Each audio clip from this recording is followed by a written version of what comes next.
ಕನಸಲಿ ತುಂಬ ಕೆಟ್ಟಿರುವೆನು ನಿನ್ನನ್ನು ಕೇಳದೆ, ರೆಕ್ಕೆಯ ನೀನೆ ಕಟ್ಟಿರಲು ಈ ಹೃದಯವು ಹಾರಿದೆ.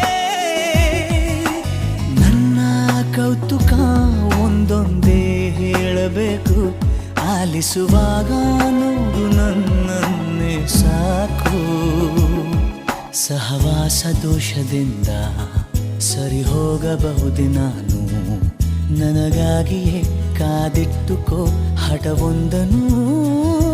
ಕೆಳಗುವ ಮುನ್ನವೇ ಪರವಶನಾದೆನು, ಅರಿಯುವ ಮುನ್ನವೇ ಪರಿಚಿತನಾಗಲಿ ಹೇಗೆ ಪ್ರಣಯಕ್ಕೂ ಮುನ್ನವೇ.